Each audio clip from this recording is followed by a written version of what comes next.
Olá, pessoal. Eu sou o João Pedro, do programa Conexão Brasil, mais uma vez aqui com vocês.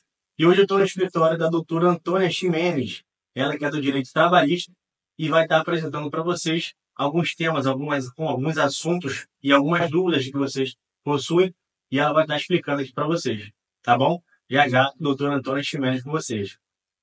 Olá, eu sou a doutora Antônia Ximenes, advogada especializada em Direito do Trabalho, em especial em dispensas discriminatórias de empregado doente. Vamos bater um papo hoje comigo. Vamos lá. Empregado doente pode ser dispensado?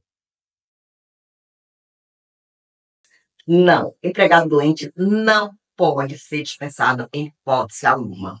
Mas o grande engano que eu vejo todos os dias no mundo jurídico, tanto por parte do empregado, da empresa, assim como, infelizmente, de muitos colegas advogados, é acreditar que o empregado não pode ser demitido, doente, somente nos casos em que ocorreu um acidente de trabalho ou foi acometido por uma doença ocupacional. Isso é um engano tremendo. O empregado doente em tratamento, muitas vezes até esperando uma cirurgia, ele é demitido, tem um plano de saúde cancelado. Isso não pode ocorrer em hipótese alguma. Tanto faz se é uma doença, por exemplo, uma diabetes, um câncer ou um acidente de trabalho. A doença não precisa estar ligada ao trabalho. E a gente encontra todos os dias esses enganos cometidos por empresas, empregados e muitos colegas, como já dito. Isso não pode. Por isso que você faz um exame para entrar na empresa, para saber se você está apto. Então, eu como empresária, eu como empregadora, para te demitir, você tem que estar pronto para ser reinserido no mercado de trabalho. E quem vai inserir no mercado de trabalho um empregado doente num país com 10 milhões de desempregados? Você vai ficar fora do mercado. Por isso, não pode. Existe lei proibindo essa demissão?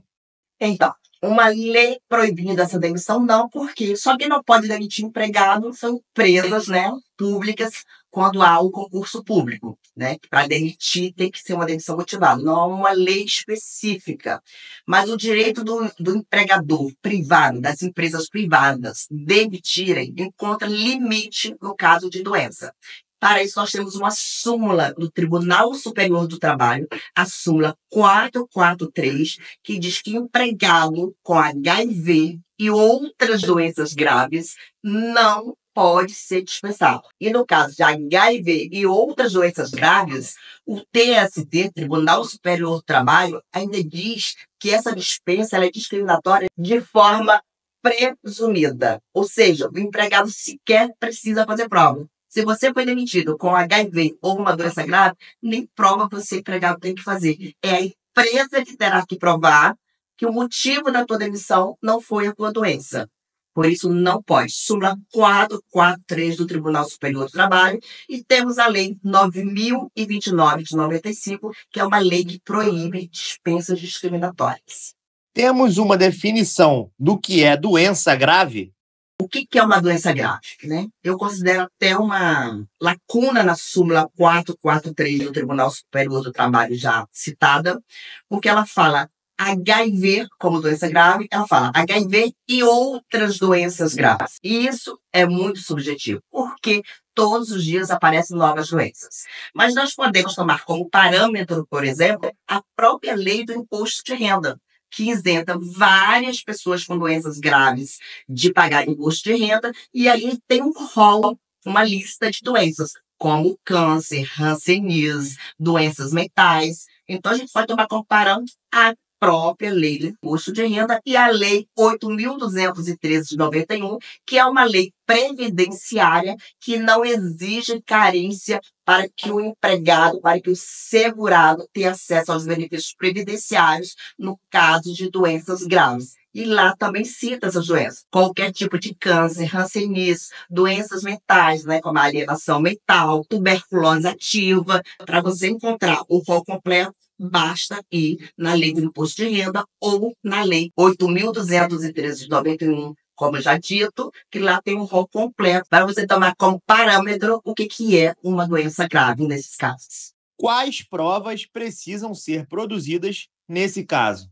Se for HIV ou câncer, o ônus da prova é invertido e a empresa tem que provar que a demissão não se deu por esse motivo. Nos demais casos, nas demais doenças, você, empregado, tem que ter laudos, exames, prescrições médicas atualizadas. É como eu sempre digo, quem está doente, quem está em tratamento, tem que ter toda essa documentação médica. Afinal de contas, se eu estou doente, eu estou em tratamento. A gente precisa comprovar o teu tratamento antes da demissão e que este tratamento segue após a demissão. Quais os direitos do empregado que é dispensado doente? Pois é. Os direitos do empregado dispensado doente são inúmeros. E é outro engano que a gente encontra todos os dias no judiciário. Muitos colegas, muitos empregados acham que têm simplesmente direito a danos morais. E entra com uma ação pedindo tão somente danos morais e ganha 10, 20 mil reais.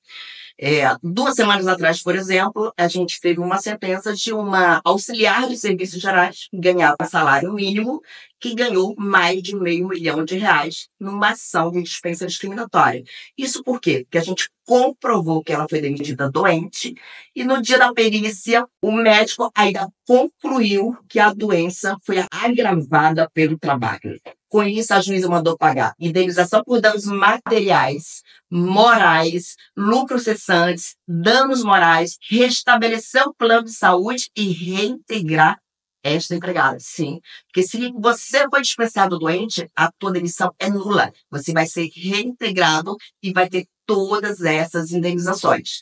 Lembrando que mesmo que você esteja afastado pelo INSS, até mesmo aposentado por invalidez, recebendo a aposentadoria do INSS, nesses casos, temos que analisar caso a caso, mas é muito comum no nosso dia a dia a gente ainda conseguir uma pensão por empregado que está doente para o resto da vida, se no caso ficar comprovado que esse adoecimento ainda foi em função do ambiente de trabalho. Você vai receber a aposentadoria lá do INSS, se for o caso, e vai receber uma aposentadoria paga pela empresa para o resto da vida. São 2 aposentadorias diferentes e que você pode pular sim. O fato de receber do INSS não isenta a empresa de pagar uma aposentadoria também mensalmente. Quais atividades que mais ocorrem acidentes? As atividades que mais ocorrem acidentes são primeiro, a construção civil. A construção civil, nós temos vários problemas nessa atividade. Primeiro, muita gente trabalha sem carteira assinada, sofre o acidente e aí fica até mesmo sem cobertura da autarquia previdenciária, ou seja, do INSS. Lá, o número de pessoas que não possuem carteira assinada, trabalham na informalidade, é muito grande. E é onde nós encontramos os maiores acidentes, as maiores vítimas. Porque na construção civil se encontram muitas máquinas. Trabalhos em altura. Muitas vezes os empregados não têm nem mesmo os equipamentos de proteção individual. Lá nós encontramos os acidentes fatais, com maior índice no nosso país, infelizmente. Depois nós temos a parte de hospitais, que também tem um número absurdo de acidentes. E a indústria, como um todo, frigoríficos especiais, também tem muitos acidentes. E nesses casos, construção civil, a parte de hospital, frigoríficos, são áreas, são atividades que os acidentes são mais graves. Perde-se mão, perna, dedo, lesiona a coluna a ponto de ficar numa cadeira de rodas. É aqui que está os maiores sinistros laborais. E eu, como especialista, sempre falo, a prevenção sai muito mais barato. Porque o prejuízo para essas empresas é muito grande. O empregado tem prejuízo enorme, pagando com a própria vida. Afinal, a cada 3 horas e 47 segundos acontece um acidente de trabalho fatal. Fatal é morte. Então, a cada 3 horas e 47 segundos, um empregado, uma empregada saiu de casa para ganhar vida e perdeu a vida. Maior prejuízo, com certeza, é desse empregado e dessa família. Mas as empresas, por outro lado, não fazem a prevenção necessária e também têm prejuízos milionários. Um empregado que perde a vida trabalhando, essa empresa vai pagar uma indenização milionária. O empregado que fica numa cadeira de rodas A empresa vai pagar um tratamento para esse empregado, vai pagar indenizações, vai pagar tratamento, vai pagar indenizações, vai pagar tudo que este empregado precisar. Eu já recebi casos aqui no escritório, por exemplo, de empregado precisar de um aparelho para não perder a perna, de custar 300 mil só este aparelho. De o tratamento desse empregado custar 30 mil reais por mês e a empresa ser obrigada a pagar. Então, o prejuízo é muito grande para o empregado, para a família do empregado e para as empresas. Por isso, nós temos que trabalhar com prevenção. É muito importante a prevenção. Sai mais barato para todo mundo. Nós temos que parar de ser um país que mata empregado todos os dias, que mata empregado a cada 3 horas e 47 segundos, mata um empregado. Brasil é um país perigoso para se trabalhar.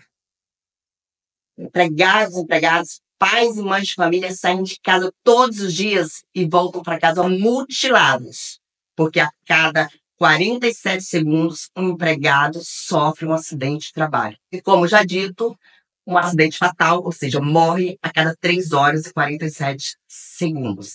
Gente, isso é uma guerra que é muito pouco falada, uma guerra que é muito pouco divulgada, mas são homens e mulheres, pais e mães, filhos que perdem seus pais todos os dias nesse país.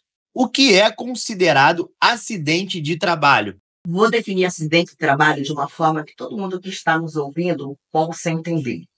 Acidente de trabalho é tudo aquilo que acontece no meio ambiente de trabalho que te causa alguma lesão ou perturbação.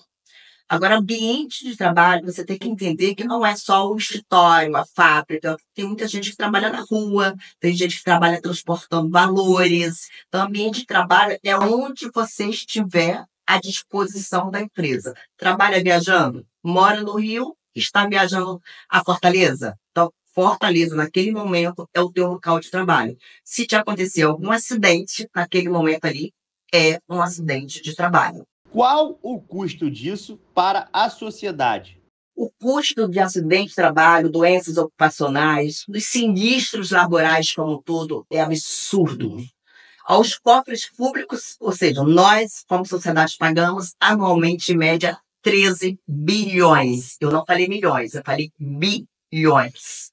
E as empresas têm um prejuízo enorme. Além dos que eu já citei, elas ainda têm que substituir esses empregados, porque eles ficam afastados por muito tempo e muitos ainda são aposentados por invalidez. Então, lembrando que quem paga essa conta diretamente é o INSS, mas somos nós, como sociedade, contribuintes do INSS, que estamos pagando, em média, 13 bilhões por ano em função dos acidentes de trabalho no nosso país.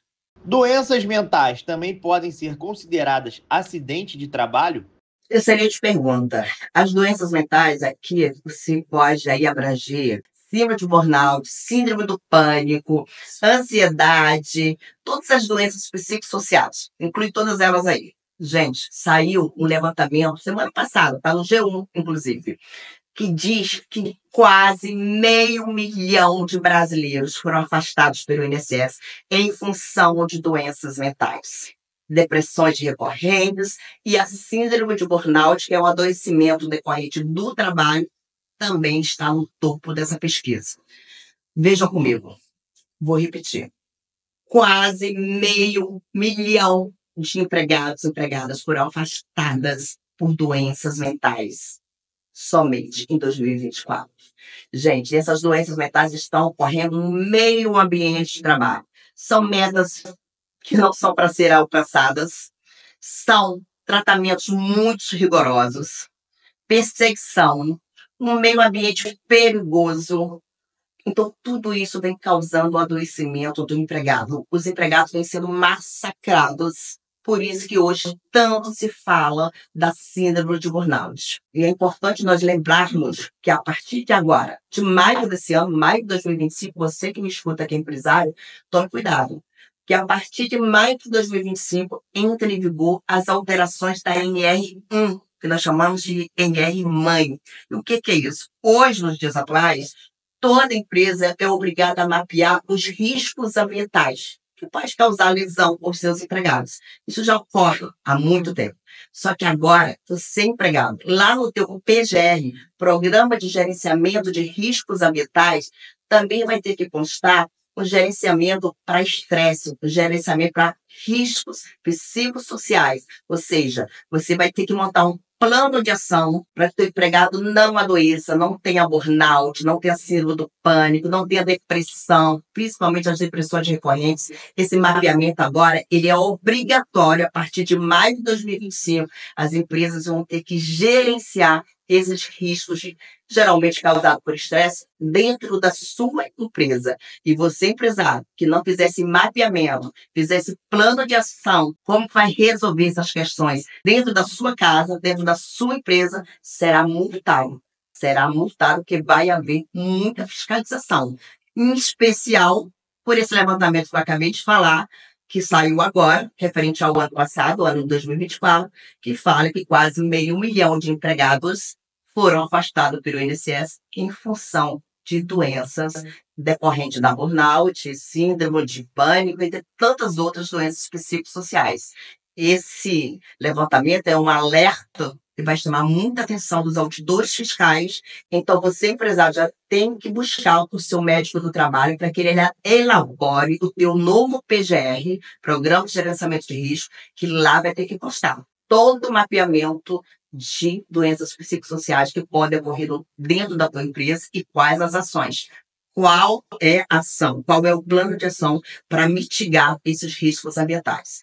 E também é importante falar que doenças mentais, eu falo doenças mentais, mas aí você inclui todas as doenças psicológicas, elas são consideradas também acidentes de trabalho quando são adquiridas em função do trabalho, adquiridas em função do meio ambiente de trabalho.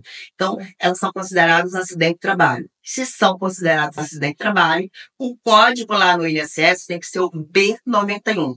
É ele que vai te garantir estabilidade de 12 meses após o teu retorno. É ele que vai também te garantir o recolhimento do teu FGTS durante todo o teu afastamento.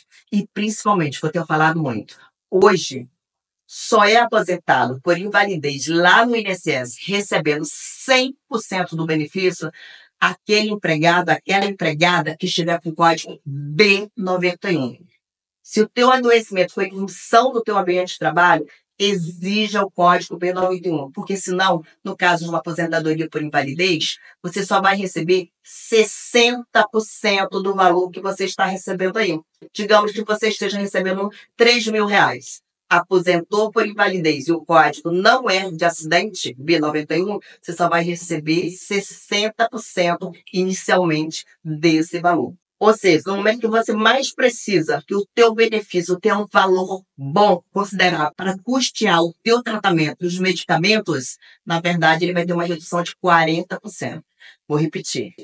O único empregado que vai se aposentar por invalidez recebendo 100% do benefício vai ser o empregado que tiver o código B91. Se tiver o B31, trata-se de uma doença comum, vai inicialmente receber apenas 60%. Gente, isso é um verdadeiro crime para mim, que sou uma advogada trabalhista, uma advogada social.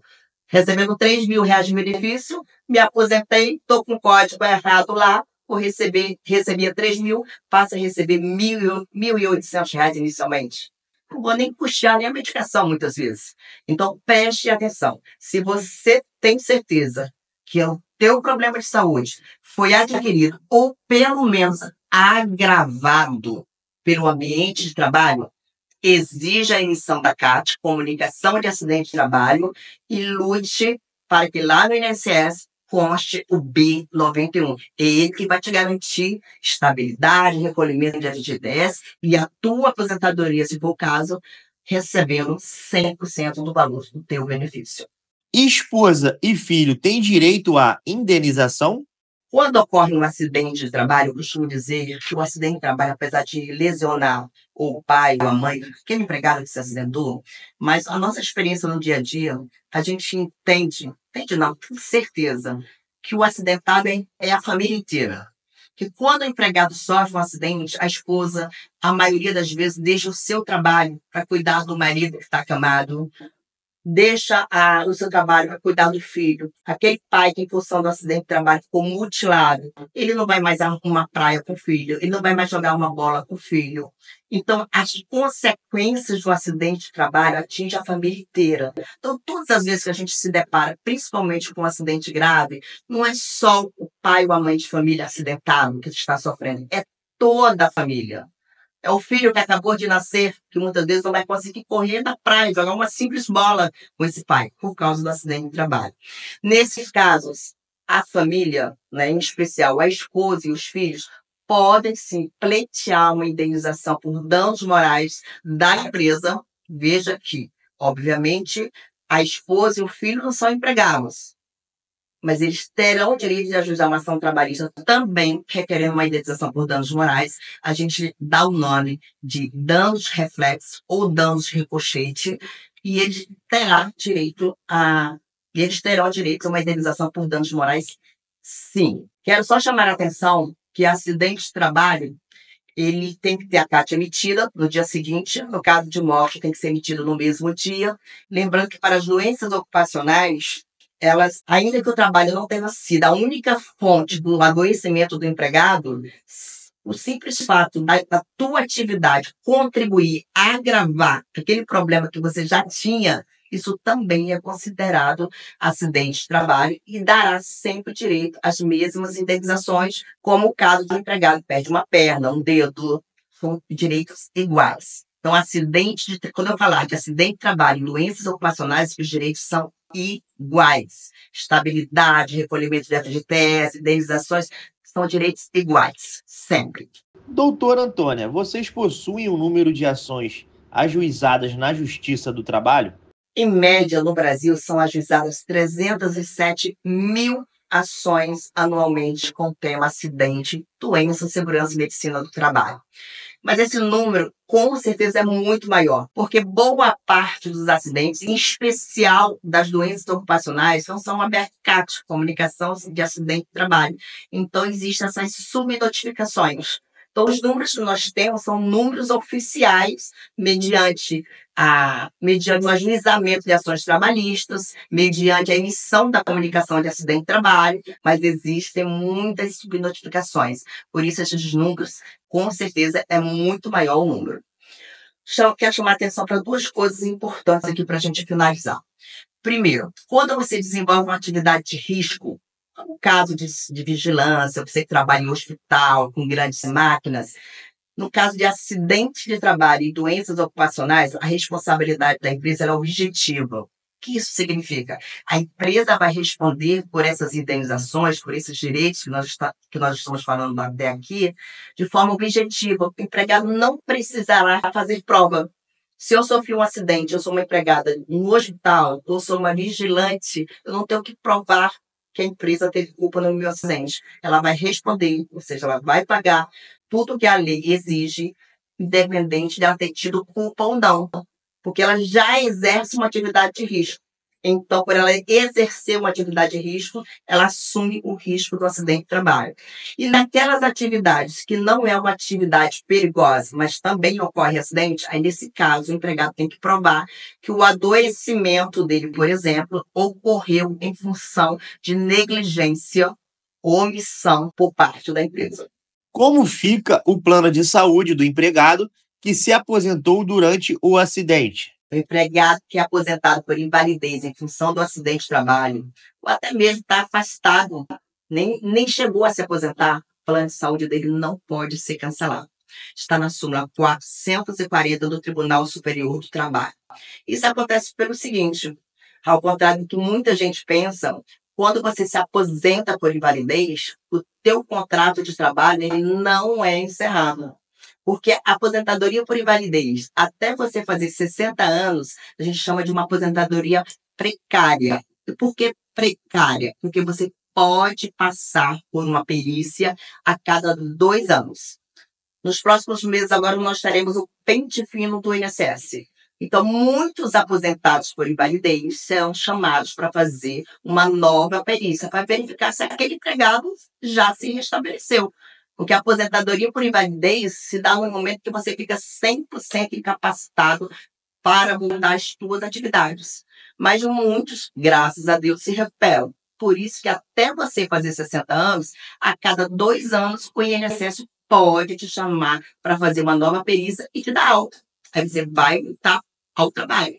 Por isso que o teu contrato de trabalho não é encerrado quando você se aposenta por invalidez. E assim sendo, o teu plano de saúde, já que você continua sendo funcionário, o teu contrato de trabalho só fica suspenso em função do benefício previdenciário, o teu plano de saúde, em hipótese alguma, pode ser cancelado. Em hipótese alguma. Ele tem que ser mantido nas mesmas condições que estava sendo dado a você durante o teu trabalho. O empregado aposentado por invalidez tem algum direito a ser cobrado da empresa? O empregado que está aposentado por invalidez em função de acidente de trabalho, de novo, quando eu falo de acidente de trabalho, eu também estou falando das doenças ocupacionais. Esse empregado, mesmo aposentado, está lá recebendo a aposentadoria dele. Ele tem todo o direito, se ele trabalhar numa atividade de risco, ou se ele comprovar que a empresa dele culpa pelo acidente, pelo adoecimento dele, de cobrar as mesmas indenizações. Danos morais, danos materiais, custear todo o tratamento dele, manter o plano de saúde sem a cobrança de coparticipação, porque se você está afastado pelo INSS em função de um acidente de trabalho e você está pagando a coparticipação, não é correto. A empresa tem que custear o plano de forma integral, já que você está utilizando ele para ter o tratamento. Então, tem direito e você sempre vai poder pedir os seus direitos referente aos últimos 5 anos de trabalho. Você pode ter trabalhado 10, 15 anos, mas você vai sempre poder pedir todos os direitos que você entende que tem durante os últimos 5 anos para trás. E os casos que os empregados não são aposentados, são reabilitados pelo INSS, como fica? Muitas vezes o empregado sofreu um acidente de trabalho, ficou afastado pelo INSS e na perícia conclusiva ele não foi aposentado por invalidez. Mas o INSS constatou que aquele empregado não pode mais exercer a mesma atividade. Nesse caso, o INSS procede o que nós chamamos de reabilitação. Encaminha ele para fazer um curso, para aprender uma nova profissão, ou muitas vezes a gente encontra no nosso dia a dia, voltando para a empresa num outro setor, passando por um treinamento. Isso é o que nós chamamos de reabilitação. Oferecer ao empregado que não pode mais exercer a mesma função, uma nova oportunidade dentro da mesma empresa, só que numa outra área. O que ocorre é um desconhecimento por parte das empresas e por parte dos empregados que este empregado que volta reabilitado pelo INSS, ele entra na cota de PCD, profissional com deficiência. E toda empresa com mais de 100 empregados, ela tem que ter de 2 a 5% do seu quadro de funcionários empregados com deficiência. Tem mais de 100 empregados, tem que ter de 2 a 5% de colaboradores sendo portadores de alguma deficiência. É obrigatório. Nós temos uma lei específica, que a gente dá o nome de Lei das Cotas, que exige que, se não cumprido, a empresa paga a multa. Agora, um fato importante também é que esse empregado que foi reabilitado, voltou para a empresa numa outra atividade, ele não poderá ter o salário reduzido. Ele trabalhava em alto mar. Nós sabemos que quem trabalha em alto mar, os offshores, o salário base dele é um salário bem pequeno, mas eles triplicam aquele valor do salário base com vários adicionais. Aí ele sofreu um acidente, foi reabilitado e agora está na área administrativa, que paga lá R$ 1.600, mas ele tinha uma remuneração lá de R$ 5.000. Ele vai para a área administrativa, que tem um salário, por exemplo, de R$ 1.600, mas se ele ganhar os 5.000, ele vai ganhar 5.000 na área administrativa. Não pode haver redução de remuneração de empregado que voltou para a empresa depois do seu afastamento previdenciário reabilitado. Não pode ter redução de remuneração. E esse empregado também não poderá ser dispensado, existe uma estabilidade, entre aspas, que ele só pode ser dispensado se você, empresário, se você, empresa, comprovar que está demitindo aquele empregado, mas está contratando outro empregado também sendo uma pessoa com deficiência, nas mesmas condições daquele que você está demitindo. Se você simplesmente demite e não substitui, e nem comprova que atende a cota de profissionais com deficiência dentro da tua empresa, essa dispensa será nula. Esse empregado pode entrar com uma ação trabalhista, requerendo a nulidade da demissão dele, ele vai ser reintegrado ao trabalho e, possivelmente, você, empresário, pagará ainda uma indenização por danos morais. Vivemos uma época que ninguém aguenta mais exclusões. Então, o profissional com deficiência tem essas garantias e você, que voltou reabilitado do INSS, precisa conhecer os seus direitos, né? Quem conhece os seus direitos pode exigir. Fica aí a dica da gente. Como fica a situação do empregado que recebeu alta do INSS e a empresa não concorda com essa alta? Isso é muito comum. Isso é o que nós chamamos na jurisprudência, na doutrina, de limbo previdenciário. Eu chamo de vácuo financeiro. O empregado recebe alta do INSS, se apresenta à empresa, o médico do trabalho não concorda com essa alta que o INSS deu, e o empregado nem recebe do INSS e nem recebe da empresa. Limbo, mas para mim é vácuo financeiro. O empregado fica totalmente desamparado. A verdade, a gente que atua todos os dias nessas áreas, é que, infelizmente, o INSS, de fato, concede muitas altas previdenciárias que, na justiça, o empregado discute essa alta e ela é revertida e este empregado volta a ser afastado novamente pela autarquia previdenciária. Mas, desde o momento que o empregado recebe alta do INSS, ele é obrigado a se apresentar ao trabalho, mesmo que esse empregado diga que ainda não tem condições de exercer as suas funções, que acontece muito, o empregado fala, mas eu não tenho condições de voltar a trabalhar, eu ainda não estou 100%.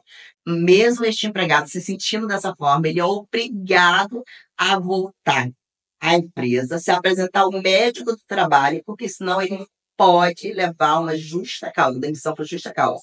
Isso está na súmula 32 do Tribunal Superior do Trabalho. Então, é obrigado. Agora, se o empregado não concorda com a alta previdenciária, entra com uma ação contra o INSS discutindo essa alta, ou entra até mesmo com recurso administrativo, ainda assim, ele é obrigado a retornar à empresa. Isso porque, no momento que ele se apresenta à empresa, ainda que o médico do trabalho não concorde com a alta previdenciária e no exame de retorno dele conste que ele está inapto, a partir daquele momento, a empresa passa a ser responsável pelos salários desse empregado. Então, se ele vai esperar 6 meses, 1 ano, pelo recurso que ele deu entrada lá no INSS, ou na ação judicial que eventualmente ele tenha ajuizado, tentando reverter essa alta previdenciária que ele entende que foi indevida, todo esse período, a partir do momento que ele se apresenta à empresa, passa pelo médico do trabalho, a partir dali, a empresa é responsável por todos os salários do empregado. Se a empresa vai deixar esse empregado em casa, aguardando o resultado desse processo ou desse recurso, ou se a empresa vai pegar ele e colocar numa outra função que não agrave a situação médica dele, isso é uma decisão que tem que ser tomada empresa com o médico do trabalho, no seu departamento médico. Porque muitas vezes esse empregado, eu recebo, por exemplo, muitos casos de motoristas com problemas de coluna. Ele não pode voltar a trabalhar dirigindo 8, 10 horas esse trânsito das capitais. Mas já vi casos que ele pode voltar a trabalhar como despachante, numa função administrativa, enquanto isso ele aguarda a decisão do recurso que ele fez. E se a empresa não colocar ele numa outra função, ainda assim a empresa vai ser obrigada a pagar todos os salários desse empregado até ele ter uma decisão final. Desde que, vou repetir, que você, empregado, tenha recebido alta e tenha retornado à empresa e se apresentado ao médico do trabalho. Essa sua garantia, essa sua apresentação ao médico do trabalho, fazer o exame de retorno é a sua garantia que você, a partir daquele momento, a empresa terá que pagar todos os seus salários. Agora eu quero apresentar para vocês o meu livro que fala desse tema tão importante, que é a dispensa de empregado doente. Eu sou uma advogada trabalhista, uma advogada social, uma advogada de direitos sociais. Eu sou apaixonada pelo direito social. Então, eu sou uma estudiosa do assunto. Eu tanto estudei em faculdade, pós-graduações, inclusive fora do Brasil, esse tema, trazendo aí um direito comparado, porque realmente todos que me acompanham, todos que trabalham comigo, sabem da minha paixão por direito social. Então, o meu livro que eu lancei há cerca de 1 ano chama-se Além do Limite, que a gente estuda várias hipóteses de dispensa discriminatória, que a gente falou há pouco de dispensa discriminatória do empregado que é demitido doente, mas tem casos de dispensa discriminatória do empregado que é dependente químico, do empregado que, ao retornar de INSS, logo em seguida é dispensado, do alcoólatra, do empregado com problemas psicossociais, todos esses casos, inclusive o empregado que é dispensado porque ajuizou uma ação trabalhista, existe demais. Então, são vários exemplos que eu estou te trazendo aqui que se encaixam no caso de dispensa discriminatória, que é cabível uma ação requerendo danos morais, danos materiais, e esse assunto é tratado nesse livro. Eu indico ele para todo estudante de direito, para você que quer aprender a confeccionar essas ações acidentárias e de dispensa discriminatória. E ele foi todo elaborado numa linguagem que qualquer empregado, desde a fábrica à diretoria, vai entender tudo que está aqui e vai garantir os seus direitos. E aos gestores das empresas, ele também é excelente, que vai te ajudar muito a evitar prejuízos financeiros na Justiça do Trabalho. Posso te garantir. Se você quiser adquirir, ele está na Amazon e ele é da editora Dialética. E se preferir, passe aqui no meu escritório que fica no centro do Rio de Janeiro e eu autografo ele para você. E se preferir, pode passar aqui no meu escritório que eu te entrego em mãos um exemplar desse livro. Vai te ajudar muito e você vai me ajudar a levar informação a todo empregado e empregada que tanto precisa saber dos seus direitos. E você vai me perguntar, por que o livro tem o nome Além do Limite? Porque você, empregado, empregada que trabalha doente para pagar suas contas, sustentar sua família, você vive além do limite, trabalhando com dores, trabalhando com limitações e sendo demitido cheio de limitações. Então, você vive além do limite. O tema do livro, o título do livro é em homenagem a você, empregado e empregada, em especial os meus mais de 3.000 clientes que eu já atendi. Gente, nós, Antônia de Maria Ximenes, Sociedade de Advogados, nós somos um escritório que estamos aí há mais de 15 anos no mercado, nós somos especialistas, nós somos especializados em ações acidentárias e em dispensas discriminatórias. Essa é a nossa especialização, porque amamos fazer, resgatar a tua dignidade. Ficamos no centro do Rio e eu todos os dias posto vídeos para te informar, empregado e empregada, sobre os teus direitos. Quer ficar por dentro de todos os teus direitos? Me acompanhe no Instagram, @direitocomximenes. Lá você me encontra, tira tuas dúvidas, sugere o tema do próximo vídeo, me chama no direct e assim a gente vai construindo a nossa amizade e assim junto nós vamos construir o nosso relacionamento sobre direito do trabalho.